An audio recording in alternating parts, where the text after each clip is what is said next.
Welcome back, dear friends. We've addressed repair and reconciliation, but psychologists emphasize how healthy conflicts are, in fact, gateways to a stronger and healthier relationship. However, though closure may have a healthy appearance, psychologists also warn about emotional suppression disguised as peace, a situation in which the issue that led to conflict resurfaces during new and unrelated disagreements. Such sometimes unconscious resentment is likely to prevail when repair has been reached by disregarding one of its three components: 1. Acknowledgement, 2. Responsibility, 3. Behavioral change. Without these three requirements, the brain keeps the memory active as a protection system.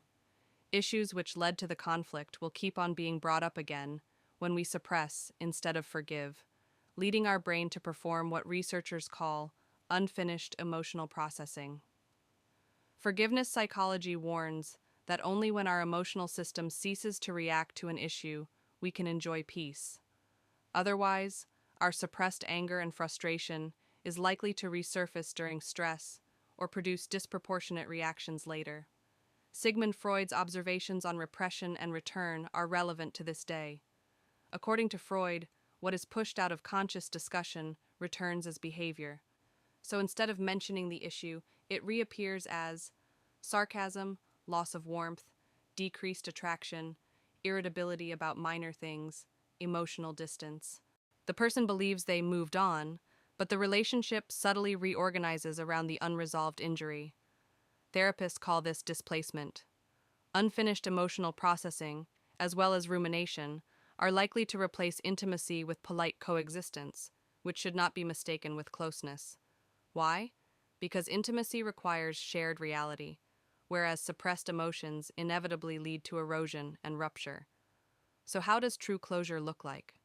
From a psychological perspective, an issue can be considered buried when four things occur. 1. You understand why it happened. 2. The other person understands its impact. 3. There is credible change. 4. Your nervous system stops scanning for repetition. You know closure happened when you can recall the event without emotional activation. Does this equate to withdrawal? On the contrary, in the case of a healthy and stable repair, we aim for neutrality, not numbness. Healthy detachment implies releasing the past because safety is restored. Emotional withdrawal, on the other hand, is noted when we stop caring because safety is impossible. Though externally identical, internally, they exhibit an opposite dynamic. So how can we be sure we achieved a healthy repair? If warmth returns, we can consider ourselves detached. If warmth decreases, we only withdrew ourselves. Many relationships quietly die in the second while believing they achieved the first. Let's now see how a complete repair can be translated in machine learning concepts. The reconciliation we've learned about in our previous videos can be associated with the model development stage. Therefore, let's think of the consolidated relationship a complete repair achieves as the model deployment. The first step towards deploying our model is to export it into a usable format. That would be the gradual closeness through which we build bridges towards one another.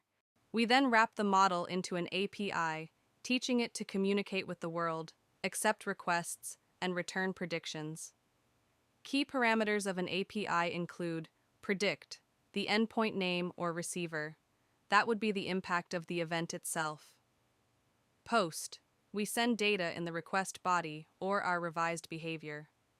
Features, the JSON key for input features. Think of ethics, empathy, and communication. Before deployment, we place our model in a container, providing it with a safe habitat. Allowing it to run anywhere, the Docker container includes the API plus model plus dependencies. The API becomes how each of us shows up. The dependencies, however, are the actual practicalities which generated the behavior which led to conflict. Deployment then pushes the container to the cloud, making it accessible.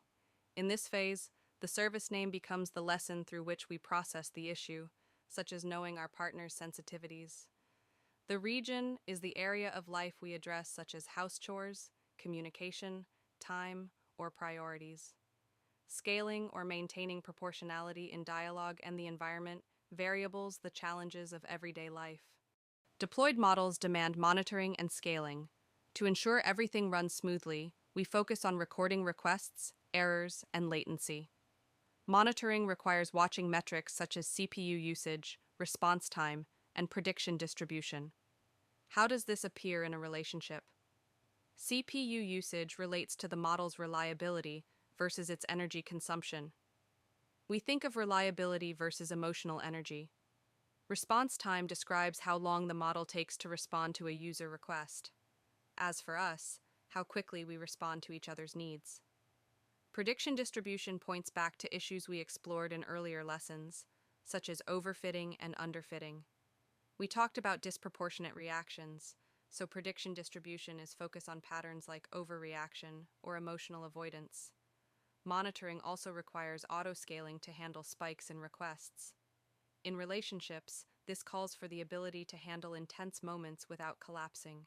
Our life after repair can also be captured in what machine learning calls a pipeline, a structured workflow where repetitive tasks, such as data cleaning, can be automated. Translated into a pipeline, life together starts with communication, then goes to understanding, paving the way to adjustment, which is further manifested within our behavior, to which we attract our partner's feedback, activating improvement. Typical stages include data collection, pre-processing, feature engineering, transformation, model training, testing, hyperparameter tuning, handling class imbalance, evaluation, deployment, and monitoring. Habits lead to an automation which reduces error. Human judgment present in care, empathy, and awareness remains essential. So, my dear friends, conflicts are buried not when we decide not to mention them, but when our mind stops needing protection against the issue which harmed us. Permanent closure is therefore achieved only after a completed repair conversation. John Gottman's studies on successful couples highlight the emergence of a shared narrative. We went through that, we learned, and now it belongs to our past. The memory becomes history instead of evidence.